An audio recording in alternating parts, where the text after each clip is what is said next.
예, 화면을 그 말씀, 예, 예, 예, 됐습니다. 이제 시작하시면 되겠습니다. 보이시나요? 예, 예, 잘 보입니다. 예. 여러분 안녕하십니까? 오늘 제가 말씀드릴 내용은 우리나라 대기의 pH 농도 추이인데요. pH 주로 먼지에 있는 pH를 얘기합니다. 먼저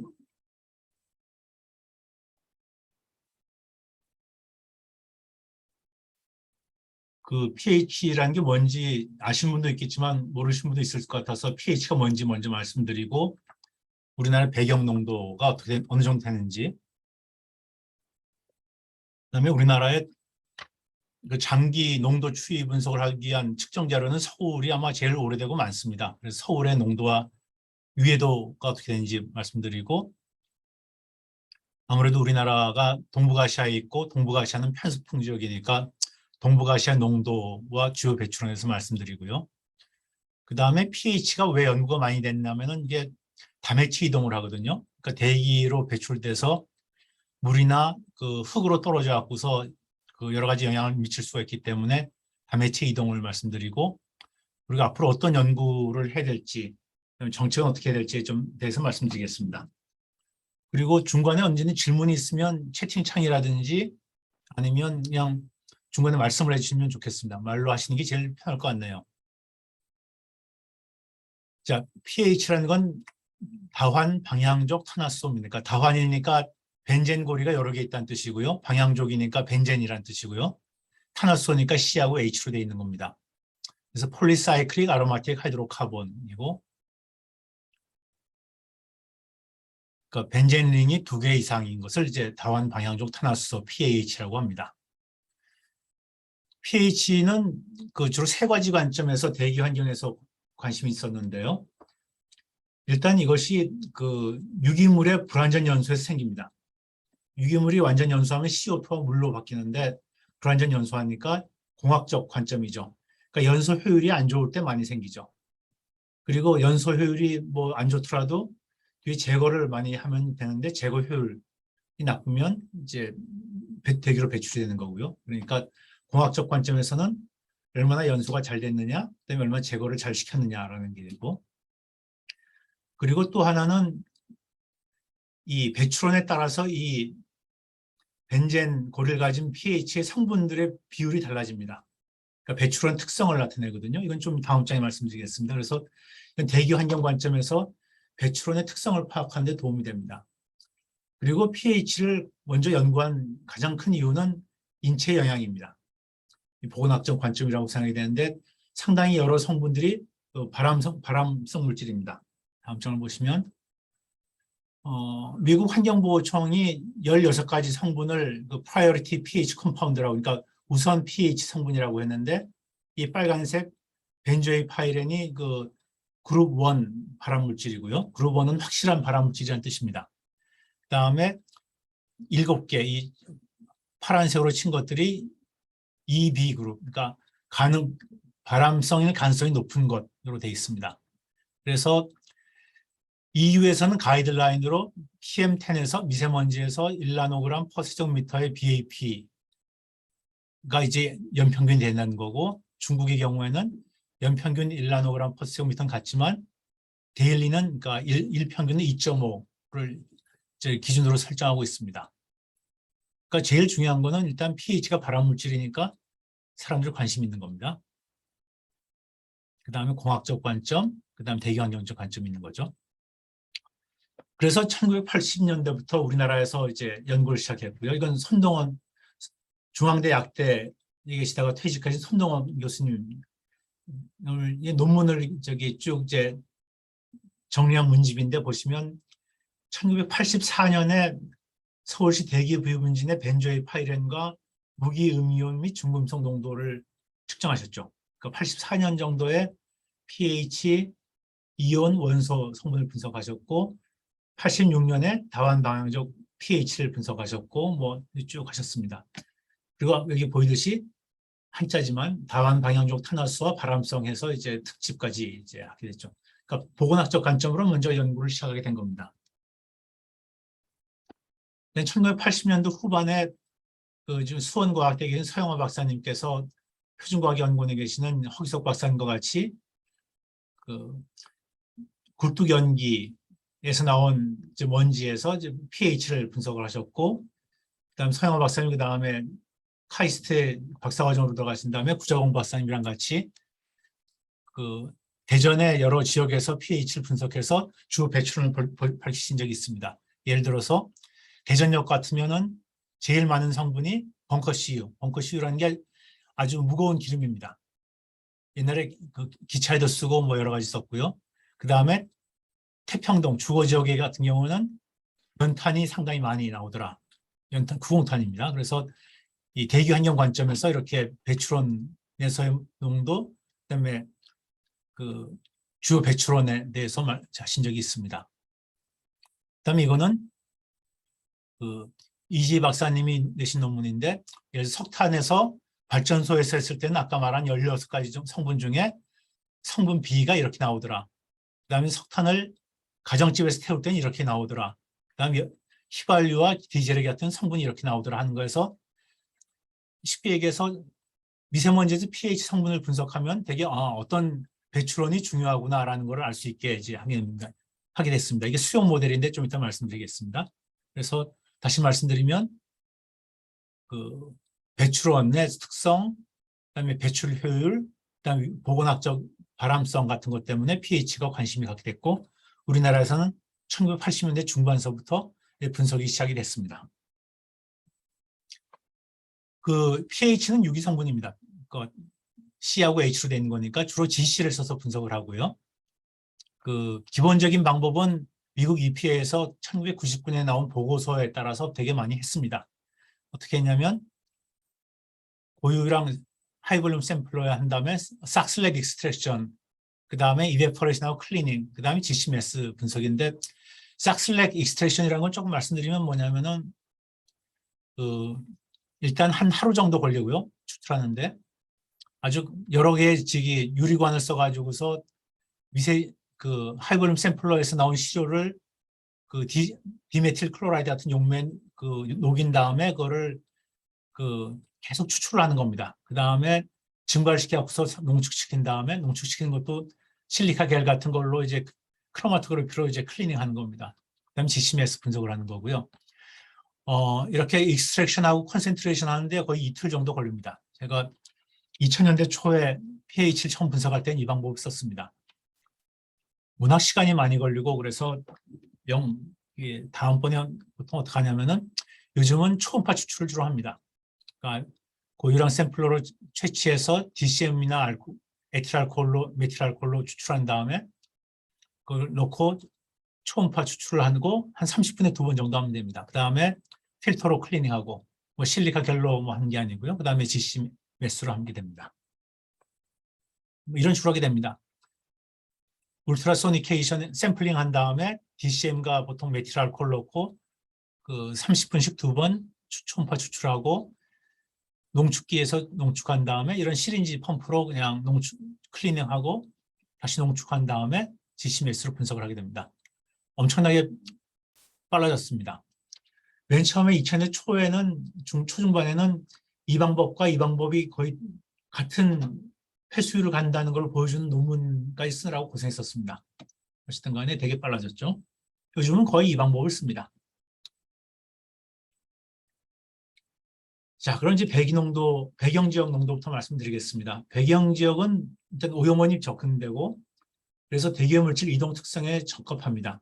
저희가 2000년대 초에 이걸 한 이유는, 제주도에 측정을 한 이유는 그때 한창 그 대기오염물질 장거리 이동이 연구가 유행이었거든요. 그러니까 90년대 후반부터 2000년대 중반까지 그 미국 나사랑 노아에서 에이스 아시아, 그다음에 트레이스 P 이런 것들을 해가지고서 주로 에이시안 컨티넨트라고 말하자면 중국입니다. 중국에서 일본으로 가는 거에 대해서 관심이 많았습니다. 그래서 측정을 중국과 일본의 중간에 있는 제주도에서 측정을 많이 했었습니다. 그래서 저희가 제주도 고산에서 하고 서해안 쪽이죠. 그 다음에 35km 정도 떨어진 한라산 천백고지라고 있습니다. 거기 두 군데에서 측정을 했었는데요. 고산에서 한 거는 그 이지 박사님이 그 JGR에 2006년에 낸 게 있고요. 되게 70m 정도 고도고 고유량 샘플러로 했고 뭐 등등등 해서 2001년에서 2004년까지 했고요. 한라산은 1100m에서 했고 엠머트리비 리서치 2008년에 논문이 나온 적이 있습니다. 이게 고지되다 보니까 하이볼륨 샘플러를 갖다 놓지 못하고 저유량 샘플러를 갖다 놨고 1999년에서 2002년까지 했고요. 시료수는 되게 작았습니다. 보시면 콜드 시즌이라고 하는 게 가을 늦게서부터 봄 초까지인데 이때 pH 농도가 확 올라가고 웜 시즌, 그러니까 늦봄서부터 초가을까지 농도가 아주 떨어지는 것을 볼 수 있습니다. 이때도 마찬가지지만 이때 확실히 보였죠. 그 성분들도 똑같이 이렇게 높고 낮은 성분을 그 추이를 보였고요. 그 여기서 BEP하고 BAP라는 성분이 있는데요. 이거는 저기 겨울에 추운 때 증가하고 증가한 게 보이시죠? 그 다음에 웜 시즌에 감소합니다. 이게 왜냐면은 BEP하고 BAP가 같은 이성질체인데 대기 중에 산화하는 능력이 달라집니다. 그래서 BEP가 공기 중 죄송합니다. 산화되는 능력이 좀 더 강하기 때문에 이 B가 증가한다는 얘기는 체류 시간이 증가한다는 얘기죠. 그래서 장거리 이동 가능성이 있습니다. 그래서 배경지역에서 할 때는 이 BEP over BAP 레이쇼를 갖고서 이 B가 커지면 대기 중 체류 시간이 길어졌구나. 그러면 이게 장거리 이동 가능성이 높겠구나라고 생각을 하게 됩니다. 그래서 여기서 보이는 것은 겨울에 농도가 높더라. 그 다음에 이 레이쇼가 B가 증가하니까 대기 중 체류 시간이 길어졌구나. 두 가지를 알 수가 있는 거죠. 자, 그래서 이제 많이 쓴 방법이 뭐냐면은 제주도에서 도달하는 역궤적을 이렇게 한반도와 시베리아, 그다음에 중국 북부, 남부, 태평양, 일본 이렇게 5개로 나눠가지고서 그 5개로 별로 이렇게 성분들의 농도 비율을 따져봤습니다. 그랬더니 섹터 2, 3 여기 보이시죠? 섹터 2하고 3에 왔을 때가 섹터 1, 4, 5에 왔을 때는 농도가 엄청나게 증가합니다. 여기 보시면 거의 한 10배 이상 증가하죠. 특히 섹터 3, 남중국해에서 온 것이 농도가 좀 더 높습니다. 그래서 알 수 있는 거는 제주도에서 겨울에는 농도가 높아지고 장거리 이동일 가능성이 높고 특히 중국에서 중국 남부에서 올 때가 농도가 높아지더라라는 걸 알 수가 있는 거죠. 그래서 이걸로서 제주도에서 측정한 pH는 대부분 중국에서 온 거구나라는 걸 알 수가 있었습니다. 그 다음에 천백고지에서 한 이유는 뭐냐면 저희가 천백고지하고 한라산하고 고산에서 이제 여러 가지 이온 성분을 분석해 봤더니 Na하고 Cl, 그 소금물이죠. 소금물은 이 고산이 한 10배 정도 높습니다. 6배에서 10배 높고 당연하죠. 뭐 천백고지 한라산에서는 바닷물 영향이 적으니까요. 그 다음에 마그네슘하고 나이트레이트는 한 2배에서 3배. 그리고 암모늄, 포타슘, 설페이트, 칼슘 같은 것들은 한 1배에서 1.5배 정도 됩니다. 그래서 왜 그럴까라고 생각을 한 거죠. 바닷물은 알겠는데 왜 나이트레이트하고 설페이트는 이렇게 비가 다를까라는 생각을 했고요. 그렇다면 제주도에 있는 국지오염원이 고산에는 영향을 미치고 이 한라산에는 영향을 덜 미친 건가? 아니면 둘 다 깨끗한 청정 지역이긴 한데 도달하는 공기 궤적이 다를까? 이 두 가지의 가능성이 있다고 생각을 하고 이 두 가지 가능성이 어느 것이 더 타당한지에 대해서 비교해 보기 위해서 확실한 1차 오염 물질인 pH를 갖고 분석을 해봤습니다. 첫 번째 알 수 있는 게 한라산에서의 pH 농도가 고산의 한 10분의 1밖에 안 됩니다. 이건 확실하게 국지오염원의 영향이죠. 그 장거리 이동을 하더라도 이렇게까지 차이가 날 수는 없으니까요.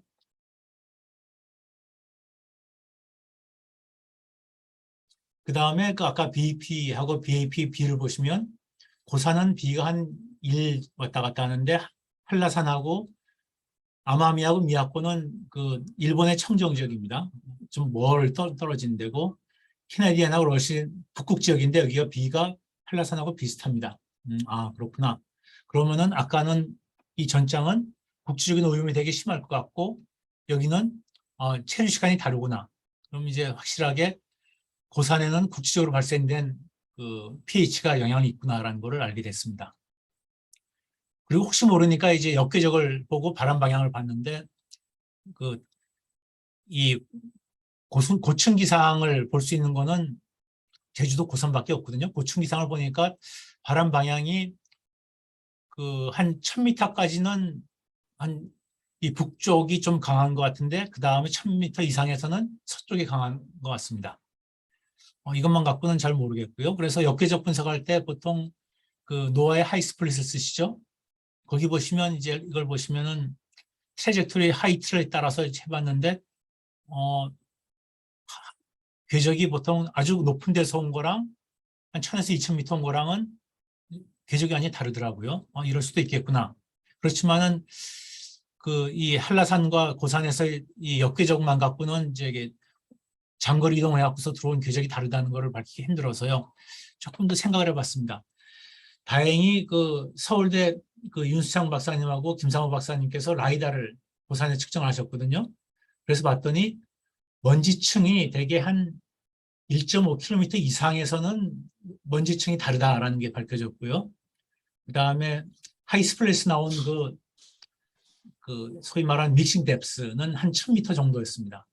근데 김상호 박사님이 말씀하시기를 에어로솔의 레이어에 따른 역전층하고 이 온도에 따른 역전층이 서로 다른 개념이라고 하시더라고요. 그래서 이것만 갖고는 이제 확실하게 한라산 사이트가 1100m고 고산 사이트가 70m니까 딱 걸려요. 그래서 이게 궤적이 달라서 그런 건지 아니면은 그런 것 갖고는 이제 여기 얘기하기 힘들었고 확실한 거는 고산은 한라산보다는 국지 오염이 되게 심하더라. 그래서 고산에서 혹시 측정을 하시게 되면은 주위에 그 국지 오염원에 의한 영향을 배제하느라고 고생을 좀 하셔야 됩니다. 이걸 어떤 식으로 했냐면은 저희가 했을 때는 CO하고 SO2를 갖고 했는데요. 어떻게 했냐면은 거기 선박들이 많거든요. 선박들이 많은데 대개 한 10분 간격으로 SO2랑 CO가 피크를 칠 때가 있어요. 그런 바로 앞바다에 있는 선박이고 한두 시간으로 피크가 올라왔다 내려가는 거는 좀 먼 데 있는 오염원, 원양 선박이라든지 국지적인 소각이고 하루나 이틀 정도의 피크를 보이면서 내려오는 거는 장거리 이동 그런 식으로 해서 상당히 구분을 해야 됩니다. 요즘은 이제 BC나 OC, EC 측정기도 있을 테니까 그거 갖고 하시면 될 것 같습니다. 그래서 이 결론은 고산은 서울보다는 청정지역이긴 하지만 그래도 국지 오염이 상당히 많다. 그러니까 측정하실 때 그걸 배경 지역이라고 그냥 믿지 마시라라는 교훈입니다. 그다음에 서울입니다. 서울은 그 여기 보시면 1981년부터 이제 SO2 뭐를 측정했고 그 다음에 TSP 검은색이 CO 이 초록색이 납입니다. 보시면 1980년대 90년대 여러 가지 정책을 하고서 쭉 떨어지다가 2000년대부터는 그렇게 많이 안 떨어졌습니다. 이게 주로 배출 허용 기준 강화 때문에 오염원당 배출 농도는 떨어졌지만 배출원이 증가한 거죠. 그래서 지난 40년 동안 감소는 했는데 CO하고 pH가 아까 말씀드렸듯이 불완전 연소의 산물이거든요. 그다음 pH 갖고서는 이제 아까 보여드렸듯이 연료를 구분할 수가 있습니다. 그래서 pH 성분을 안다면 우리가 주 배출원이 어떻게 모였는지 그다음에 어떻게 바뀌었는지를 알 수가 있습니다. 그래서 이거를 한번 해보려고 pH를 농도를 서울에 측정을 했습니다. 이 빨간색은 저희가 측정을 한 거고요. 분석까지. 그다음에 파란색은 그냥 문헌 자료를 갖고 왔습니다. 이때는 저희가 안 했기 때문에. 보시면 1993년부터 이제 측정을 한 자료가 있고요. 저희가 이 자료를 뽑을 때 1년 이상 되게 10개월은 어쩔 수가 없었지만 1년 이상 측정한 자료를 하려고 했고 그다음에 파티클 사이즈도 똑같이 하려고 했는데 그건 어쩔 수 없었고 그다음에 시로수도 좀 많은 것 그다음에 성분도 좀 10가지 이상을 하려고 생각했습니다. 그래서 이 성분수가 상당히 다양하기 때문에 저희는 이 중에 공통된 성분 12개를 갖고 했고요. 그 다음에 파티클 사이즈는 이렇게 다르지만은 pH가 연소 산물이기 때문에 대개 PM 2.5에 들어가 있습니다. 이건 나중에 좀 이따 말씀드리겠습니다. 이 성분에 대해서 추이 분석을 했습니다. 이게 추이 분석 결과입니다. 이 빨간색이 12개 성분을 다 합한 농도고요.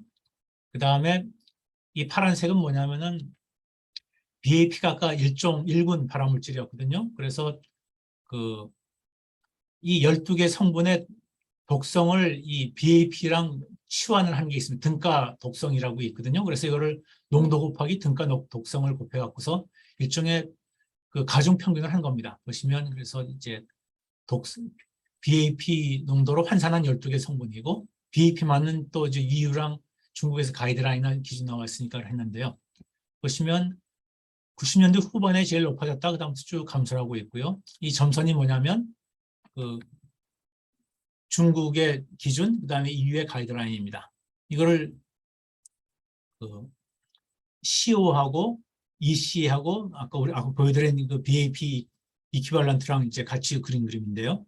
EC 농도는 서울대 이승욱 박사님께서 계속 PM2.5에서 OC, EC, 그다음에 이온 성분들을 분석하신 게 있거든요. 그 자료입니다. 보시면 EC랑 뭐 CO랑 그다음에 우리가 측정한 BAP 이퀴발런트랑이 거의 비슷하게 감소하는 것을 볼 수가 있습니다.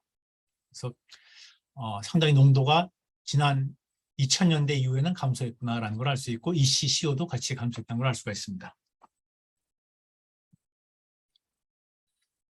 아까 계절 분포를 제주도에서 보여드렸는데 여기서는 서울 겁니다. 보시면 3에서 5월을 겨울이라고 했습니다. 왜 2월을 안 했냐면은 12월에서 2월, 11월은 이제 가을로 했고요. 왜냐하면은 이게 2월까지만 해도 저희가 난방을 많이 하잖아요. 그다음에 중국도 북부는 2월까지 난방을 하기 때문에 이렇게 봄, 여름, 가을, 겨울을 분류했을 때 보시면 겨울이 압도적으로 높죠. 특히 2018년 같은 데 보면은 뭐 여름에 비해서 한 10배 이상 높고 비슷합니다. 그래서 특징은 여름에는 낮고 겨울이 제일 높더라. 그다음에 봄하고 가을은 비슷한데 겨울보다는 한 반 또는 3분의 1 정도 되더라입니다. 이 겨울에 높은 이유가 여러 가지가 있는데요. 일단 서울에서의 난방에 따른 배출이 증가했을 수도 있고 서울 밖, 뭐 수도권일 수도 있고 우리나라일 수도 있고 북한이나 중국일 수도 있고 거기서 이제 난방에 의해서 배출이 증가할 수도 있고요. 또 하나는 겨울이 여름보다 대기 중에 믹싱 하이트가 좀 감소합니다. 근데 이건 보통 한 30%, 최대한 30%니까 이렇게 10배 이상 감소하는 것을 설명할 수는 없고요. 또 하나는 온도가 낮아지면 pH의 성분들이 되게 반휘발성이기 때문에 입자로 응축하는 성질이 강합니다. 증기압이 낮아지기 때문에. 그럼 이것이 어느 정도 영향을 주는가를 알아보기 위해서 저희 계산을 해봤더니 되게 성분에 따라서 달라지긴 하지만 뭐 특히 분자량이 낮고 증기압이 높은 거에도 대개 한 2배 정도 차이가 납니다. 그러니까 아까 보여드렸듯이 이렇게 한 10배 차이 나는 거는 이걸로 맥시멈 30%, 이걸로 맥시멈 2배, 100%지만 8배를 설명을 못하죠. 그러니까 기상 조건에 의한 거는 뭐 일부 관여하겠지만 가장 중요한 거는 배출의 차이인 겁니다.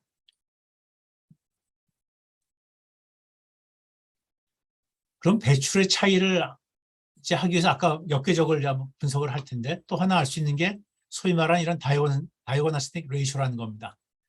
이거는 뭐냐면은 pH 이성질체, 아까 보여드린 이성질체에서 더모다이내믹 스타빌리티니까 반응성을 본 거죠. 반응성이 서로 다르기 때문에 이게 0.5 이상이면 되게 아마 고체 연료일 가능성이 높고 0.4, 뭐 0.2, 0.35면 액체 연료, 휘발유나 경유일 수가 있고 그다음에 화석 연료가 연소가 안 되고 나온 것들은 대개 이 정도고 그다음에 방금 배출된 거는 0.5, 그다음에 좀 오래된 건 0.5 작고 이런 식으로 비가 있습니다. 근데 이게 확실하게 완전한 건 아니거든요. 서울 같으면 국지적으로 배출된 것도 있고 장거리 이동된 것도 있기 때문에 딱 따지긴 힘듭니다. 이게 고산만 해도 이제 아까 보셨듯이 국지 오염이 상당히 있잖아요. 그래서 이거 따지기 힘들지만 그래도 이런 비 5개 정도를 합치면 되게 고체 연료가 많구나 정도, 그다음에 액체 연료가 많구나 정도는 알 수가 있습니다. 보시면 이게 이대 이지 박사님이 제공하신 건데요. 몽골의 겨울에서 한 거거든요. 여름도 있구나. 미안합니다. 몽골에서 측정한 건데 몽골의 게르 지역 같으면은 온갖 석탄, 석유, 플라스틱, 뭐 온갖 쓰레기를 다 태웁니다. 그다음 나멘이라는 데는 중심부에 있는 거고 대개 이 석탄을 태웁니다. 보시면 그 아까 보여드린 이 비들이 서울하고 몽골이 확실히 차이 나는 걸 아시겠죠? 그러니까 몽골은 확실한 1차 오염원이 많은 거고 서울은 1차 오염원과 2차 그러니까 장거리 이동된 게 많은 거거든요. 그래서 보시면 몽골은 대부분의 성분들이 1.25 이상. 그래서 이건 석탄이구나, 확실하게. 그다음에 당연히 몽골에도 이제 그 교통 배출원이 있겠죠. 근데 서울 같으면 석탄은 거의 없고 이제 자동차 배출이라는 것이 대부분이라는 걸 알 수가 있고 이 비로 가지고서는 그다음에 이건 아까 말씀드린 그 대기 중에 오래 있었던 건데 몽골 같으면은 대부분 그냥 새로 생긴 파티클이고 서울은 대부분 오래된 파티클이구나라는 걸 알 수가 있습니다. 그래서 이걸 쭉 보시면 여름에 비해서 겨울에 좀 이렇게 이게 이쪽으로 많이 증가했죠. 이쪽이 뭐냐면 고체연료입니다. 이 비도 보시면 여기서 약간 이쪽으로 증가했는데 고체연료가 되는 거죠. 그러니까 서울의 경우에는 여름에 비해서 겨울에 고체연료의 비중이 상대적으로 증가한 걸 알 수가 있습니다. 그러니까 고체연료만 있다는 건 아니지만 고체연료가 더 중요해졌구나라는 걸 알 수가 있는 거죠. 그러면은 겨울에 여름에 비해서 고체연료가 증가했는데 그럼 서울은 고체연료를 태울까라는 걸 생각할 수가 있겠죠. 보시면 그 우리나라 서울도 마찬가지입니다만 겨울에 증가하는 난방연료는 되게 천연가스입니다. 그리고 휘발유도 그러니까 기름도 약간 증가하죠. 근데 석탄은 거의 똑같습니다. 이게 90년대나 2000년 초에는 서울이 이런 추이였고 그 전국적으로는 이제 다른 석탄이 증가했었는데 최근에는 뭐 다 이렇습니다. 그래서 쉽게 얘기해서 우리나라는 겨울에도 고체연료가 증가 안 한다는 얘기죠. 그러면은 겨울에 이렇게 고체연료가 증가하는 걸로 보이는 거는 이건 우리나라의 밖에서 왔다는 거죠. 이건 장거리 이동을 갈 수는 없구나라는 걸 알 수가 있는 겁니다. 그리고 이걸 보시면 겨울, 봄, 여름 모두 우리가 지금 상당히 장거리 여행이 많구나라는 걸 알 수가 있습니다. 그러니까 이 그림과 이 그림이 하나하나 모두가 확정적인 건 아니지만 이 그림을 합치면 우리나라는 서울은 계절별로 무관하게 되게 체류 시간이 긴 먼지들이 pH가 많았고 그중에서 겨울에는 고체연료의 양이 상대적으로 증가했구나. 그러니까 이거는 고체연료를 많이 태우는 외국 영향이 많겠구나라는 것을 추론할 수가 있는 거죠. 그리고 또 하나는 2002년, 2003년하고 2018년을 비교해 보시면 2002년, 2003년에는 이쪽으로 많이 증가했지만 2018년에는 그래도 이쪽으로 많이 갔죠. 쉽게 얘기해서 고체연료 영향이 2002년, 2003년보다는 2018년에 덜 이제 기여한다는 거죠. 그러니까 계절별로는 겨울에 고체연료가 증가하지만 한 20년 전에 비해서 한 5년 전에는 고체연료 비중이 상대적으로 줄어들었다는 걸 알 수가 있는 거죠. 그러니까 이거는 외부 중국이나 북한도 고체연료의 비중이 상대적으로 줄어들었구나라는 걸 알 수가 있는 겁니다. 저희 연구실에서 이제 나온 논문인데 아까 2002년, 2003년하고 2002년, 2013년까지 4개 측정 결과를 가지고서 그 PMF라는 모델을 돌린 적이 있습니다. 그랬더니 콜에 관계되는 것들은 비중이 다 줄어들었죠.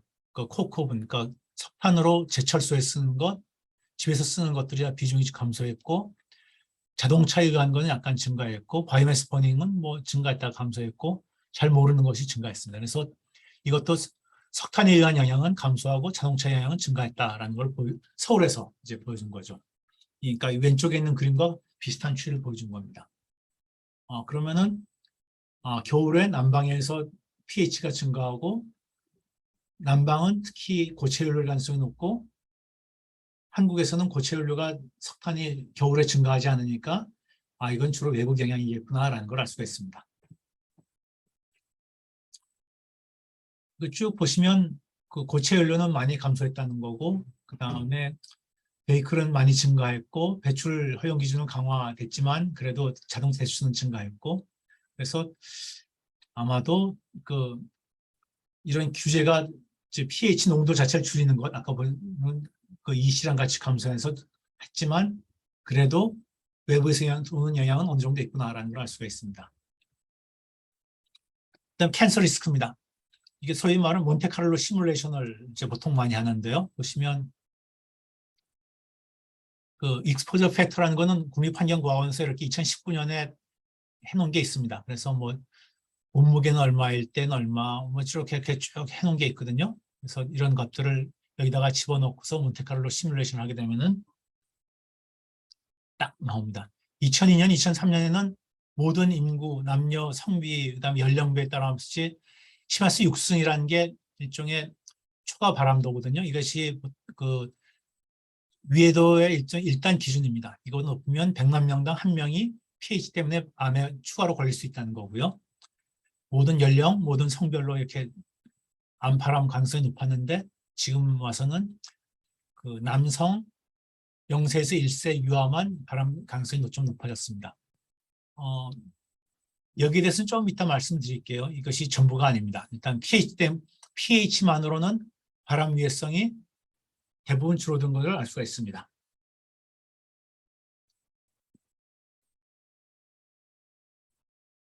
또 하나는 이게 주로 자동차라든지 석탄 연소가 나온다 그랬는데 그러면은 도로변에서는 어떻게 될까? 아니면 터널, 자동차가 많이 다니는 터널은 어떻게 될까? 그래서 해서 키스대 김진영 박사님이 2012년에 논문 내신 게 있습니다. 2005년에서 2006년 사이에 북악터널하고 그 다음에 연대 앞에 길가에서 측정을 쭉 하셔갖고서 농도를 측정했는데 보시면 그때 기체랑 입자랑 같이 측정했는데 기체가 훨씬 높은 게 보이시죠? 그래서 pH가 아까 우리가 측정한 거는 먼지만 한 거거든요. 그러니까 먼지만으로는 바람 위해도가 이렇게 시마스 6승보다는 좀 낮아졌는데 기체까지 포함하게 되면은 훨씬 높아지겠죠. 이게 그 기체가 입자보다는 뭐 심할 때는 한 3배, 5배 정도 되고 작을 때도 한 2배 정도 높으니까 이 바람 UH가 그러니까 2배에서 5배가 더 높아지겠죠. 그러면 이제 상당히 높아지게 됩니다. 그리고 터널에 있을 경우에는 더 이제 높아지는 것을 알 수가 있습니다. 그래서 여기서 알 수 있는 거는 도로변이나 터널에선 더 높아지고 기체가 입자보다 많지만 기체는 측정이 되게 힘들어갖고서 많이 측정을 안 했었는데 이걸 보시면 기체랑 입자를 더 더하면 바람 위해도가 한 2배에서 5배 정도 높아진다는 걸 알 수가 있습니다. 이거는 저희가 연구한 건데 이제 고산, 용인, 광주, 인천, 그다음에 중국 난징과 베이징에서의 농도들을 쭉 이제 저희가 측정한 결과랑 비교한 건데 보시면 고산이 서울보의 한 5분의 1 정도 되고 용인이랑 광주는 서울이랑 비슷하고 난징이나 베이징은 우리보다 상당히 높습니다. 중국의 경우에는 베이징을 보시면 뭐 이것도 보시면 여름과 겨울 차이가 엄청나게 많이 나죠. 연평균으로 하면 이렇게 되니까 사실 pH는 연평균으로 보여주는 것보다는 여름과 겨울을 따로 보여주는 게 맞겠죠. 체녕이라는 건 이제 동북지역, 중국의 동북지역에 있는 건데 뭐 보시면 아까 우리가 보여드리는 건 10, 20 정도였잖아요. 농도가. 여기는 100, 200입니다. 200, 300입니다. 그러니까 상당히 높겠죠. 그래서 이 농도가 상당히 높다는 것. 그 다음에 두 번째는 농도가 최근에 많이 감소했다는 걸 보실 수 있겠죠. 그래서 아까 봤듯이 우리나라 서울에 특히 겨울에는 고체연료가 많고 이건 되게 외부 중국이랑 북한에서 왔을 것 같은데 중국에서 농도가 떨어진 거는 pH 농도가 서울에 감소하는 데도 상당히 기여했을 거라는 생각이 듭니다. 그리고 아까 여름과 겨울의 비가 서울의 경우는 되게 한 8 정도 되는데 여기 보시면 되게 높죠. 11에서 25입니다. 그러니까 엄청나게 뗀다는 걸 알 수가 있습니다. 그 다음에 이제 중국에서의 배출인데요. 중국에서의 배출 16개 pH 성분의 배출량을 이렇게 쭉 봤는데 거의 안 변하는 것처럼 보이는데 이거는 문제가 2004년부터 2014년까지 똑같은 것처럼 보이는데 배출량을 산정하는 방법이 다릅니다. 그래서 이걸 갖고 하는 힘들고 그러니까 틀리더라도 오차가 있더라도 한 연구자가 같은 방법으로 하는 게 좋거든요. 그래서 이거는 왕에달 그래서 북경대에서 한 건데 같은 방법으로 쭉 한 겁니다. 보시면 배출량이 감소하는 게 보이시죠? 그래서 중국도 10년 전에 비해서는 5년 전에 이 토탈이 많이 감소한 걸 볼 수가 있습니다. 되게 한 20% 정도 감소했죠. 그럼 이건 성분별인 거예요. 그래서 중국도 배출량이 감소했고 우리나라도 배출량이 감소했고 그래서 농도도 다 같이 감소해서 중국의 농도 감소가 결국은 서울의 농도 감소와 연관이 있다는 것을 보여주고 있습니다. 자, 이게 우리나라의 배경 농도, 우리나라의 서울, 그다음에 중국의 배출량까지 쭉 했는데 pH는 전반적으로 감소하고 있고 이거는 그 연소 효율도 증가했고 연소 방법도 증가했고 그다음에 배출 저감 시설의 효율도 증가한 거죠. 이거는 중국에서 넘어와서 이제 일본입니다. 일본에서도 오키나와 케이프 해도인데 이거는 그 일본의 대표적인 그 배경 지역입니다. 제주도 고산보 같은 건데요. 봄, 여름, 가을, 겨울로 이제 했는데 보시면 2008년부터 2015년까지 그 보시면 특이하게 봄에 높았다가 지금 겨울에 높은 것들이 보이죠. 그래서 여름을 제외하고는 봄, 여름, 봄, 가을, 겨울에 좀 더 높습니다. 그럼 미우라의 달이라고 해서 그 도쿄 농공대 그 하다케야마 박사님 그룹에서 나온 논문입니다. 근데 이거를 이제 역궤적이랑 수용 모델을 해가지고서 중국, 그 다음에 일본하고 한국, 그 다음에 태평양은 또 대부분 이제 여름에 온 거고요. 그 다음에 중국하고 한국은 역궤적을 구분을 했습니다. 그래서 보시면 중국에서 왔을 때가 농도가 압도적으로 높구나라는 걸 알 수가 있습니다. 그리고 아까 보여드린 그 레이쇼를 했는데 그 봄, 가을, 겨울에 좀 차이가 나죠. 봄에는 주로 이렇게 아래쪽에 석유 쪽이고 그 가을, 겨울은 주로 고체 연료 쪽이 많습니다. 그래서 이건 차이나 오리진입니다. 그러니까 중국에서 왔을 때 이렇게 봄, 가을, 겨울로 구분을 한 겁니다. 그래서 특히 겨울에 고체 연료가 많구나라는 걸 알 수가 있습니다. 그리고 이거를 그 수용 모델을 했습니다. 이건 수용 모델은 그 지금 환경과학원에 있는 김인선 박사가 이걸 해줬는데요. 역회적 분석이랑 바이오매스 버닝 이 까만색이고 그다음에 오키나와니까 이제 배출이 많고 그다음에 자동차 그다음에 석탄 연소인데 그 석탄 연소가 2010년에 비해서 2003년에나 2015년에 상당히 줄어든 걸 볼 수가 있겠죠. 그래서 중국도 석탄 배출이 많이 줄어들고 있다는 걸 알 수 있습니다. 아니 이거는 이거를 또 두 개야. 이거는 원래 있던 거, 이거는 원래 있던 거. 있으신가요?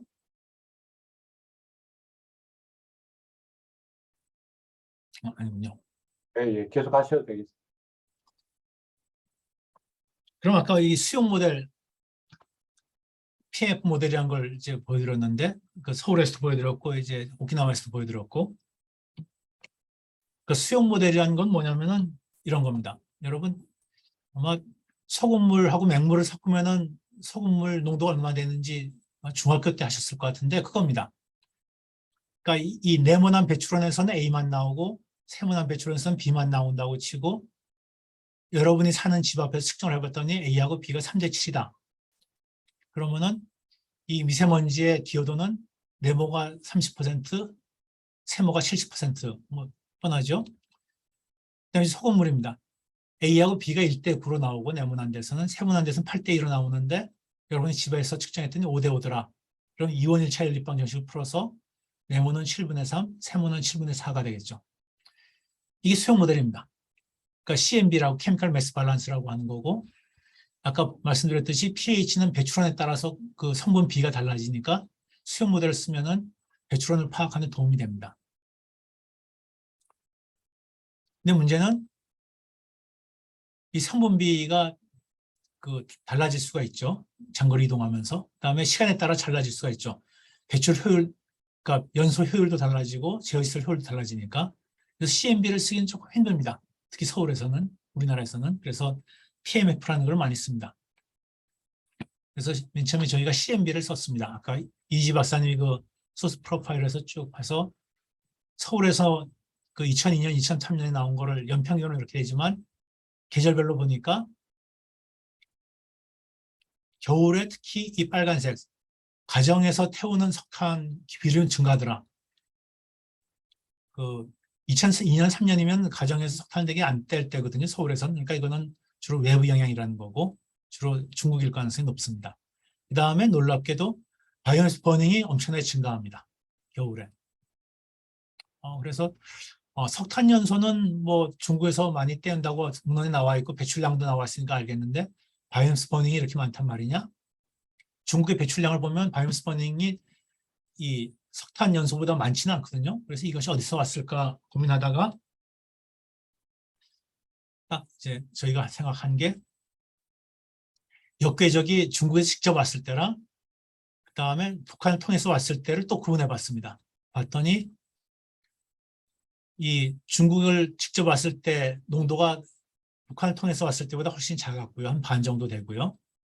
그 다음에 북한을 통해 왔을 때는 석탄 연소도 증가하지만 이 바이오매스 버닝이 한 5배 증가합니다. 그래서 그러니까 석탄 연소가 증가하는 거는 뭐 중국이랑 북한이 다 같이 증가하겠지만 바이오매스 버닝이 증가하는 게 북한 때문이라는 것을 알게 됐고 그걸 김인선 박사가 이제 2014년 논문을 내고 또 그때 마침 북한에서 그 유엔에 보고한 보고서에 보면은 자기들의 주 연료가 석탄과 바이오매스 버닝이라고 나와 있었습니다.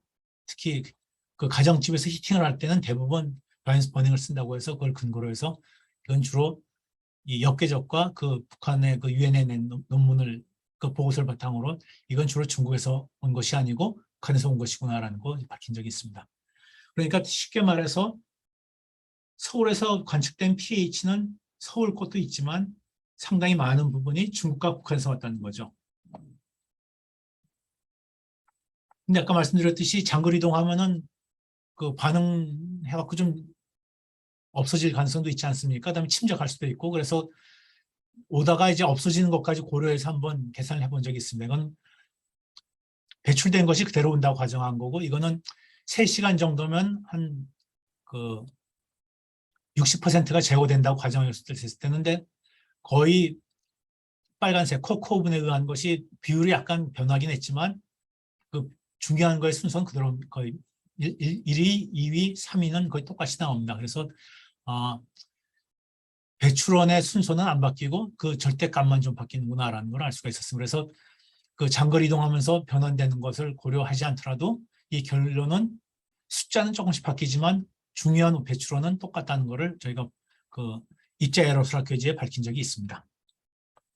그래서 장거리 이동하더라도 별로 영향은 주 배출원의 영향은 바뀌지 않는다라는 것을 보여줬습니다. 그리고 pH는 대기로 배출되면 침적을 통해서 토양물로 이동했다가 토양에 있다가 이제 동물들이 먹고 마시거나 하면서 동물로 이동하게 되고 채소로도 이동하게 됩니다. 그래서 다매체 이동이라고 하고요. 다매체 이동에 대해서는 그 서울대 보건대학원의 이동수 박사가 논문을 여러 개 낸 게 있으니까 참조하시면 됩니다. 근데 침적을 이제 하게 되면은 입자의 크기에 따라서 침적되는 벨로시티가 되게 달라집니다. 여기 보시면 입자 크기가 0.01 마이크로미터에서 100 마이크로미터까지 보시면 대개 이게 1 마이크로미터거든요. 그래서 PM2.5의 침적 속도가 저게 심하시 3승 좀 커지면 10 마이크로미터 정도 되면 10의 1승 정도 됩니다. 그러니까 거의 한 1000배 정도 달라집니다. 그래서 이건 배수야 박사가 낸 논문인데요. 저희가 계산한 방법입니다. 그래서 침적 속도, 건식, 습식, 비가 내려서 없어지는 거나 그냥 입자가 떨어지는 거는 입자 크기에 따라 달라지기 때문에 입경 분포 측정하고 침적속 측정이 필요해집니다. 여기 3차원 모델에는 그냥 한 가지 속도만 하게 되는데 그러면 엄청나게 오차가 많아지겠는 거 뻔히 아시겠죠? 그러니까 여기 1000배 정도 차이가 나는 거를 한 값으로 그냥 때려 놓으면은 이제 오차가 커집니다. 그래서 입경 분포를 꼭 측정을 해야 됩니다. 배수야 박사가 모델링만 한 게 아니고 석사 때는 이제 실제 측정을 했습니다. 그래서 인천, 서울, 양수리, 양평에서 스몰 파티클, 라지 파티클을 봤더니 되게 스몰 파티클이 대부분 들어있고요. 9마이크로미터 작은 거에. 그 다음에 드라이 디포전 플럭스를 이제 측정을 했습니다. 인천, 서울, 양수리, 양평 보면은 인천이 겨울에 훨씬 높고 봄에 좀 작아지는 걸 알 수가 있고 대개 침적속이 10 마이크로그램 퍼 제곱미터 퍼 데이 정도 됩니다. 이거를 이제 사이즈 디스트리뷰션을 그 이지 박사님이 2003년에 겨울과 여름에 측정한 게 있는데 대개 1마이크로미터 정도의 그 최대치를 보이고 대개 이 정도에도 한 4, 5마이크로미터의 또 피크를 보이는 바이모달 디스트리뷰션을 갖고 있고요. 이건 대개 침적한 pH가 재비산된 걸로 생각이 됩니다. 그래서 직접 배출된 거는 대개 1마이크로미터 정도, 그 다음에 흙에 떨어졌다가 흙먼지로 재비산되는 건 대개 한 4에서 5마이크로미터 정도로 생각이 됩니다.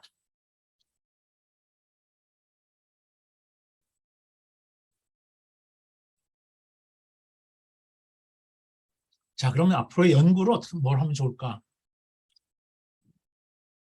첫 번째는 pH 아까 12개에서 16개 정도를 했는데 사실 pH는 몇백 종류가 됩니다. 더 측정하는 게 좋겠죠. 그 다음에 pH가 연소원에서 반응하거나 대기전에 반응하면은 니트로 pH가 되거나 옥시네이트 pH가 됩니다. 이거를 직접 배출되거나 대기전 반응되거나 심지어는 그 pH가 사람 몸속에 들어가서 대사 과정으로 바뀌기도 합니다. 그래서 이것들을 관측하는 게 필요하고요.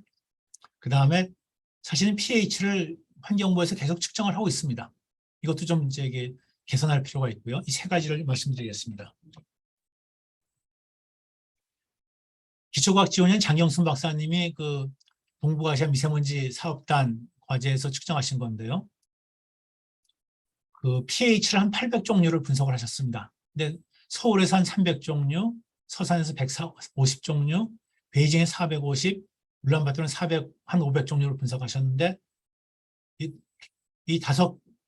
네 곳에서 측정이 공통적으로 이루어진 게 62개였습니다. 그래서 보신데 이 803종 중에 우리가 측정하는 게 16종류 정도 되거든요.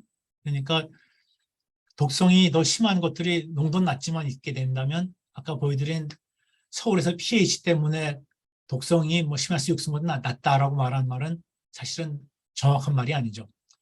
기체만 해도 2배에서 한 5배 정도 더 많을 테고 여기 16종류에 포함되지 않은 걸 하게 되면 더 많아지겠죠. 이런 것들이 있으니까 이걸 더 분석을 많이 해야 될 것 같습니다. 그러니까 좀 더 자세한 분석으로 해서는 좀 더 정밀한 기기가 필요하겠죠. 이건 GC by GC로 이제 측정한 겁니다. 또 하나는 옥시네이트 pH입니다. 이거는 저희 연구실에서 신선민 양이 이제 한 건데요.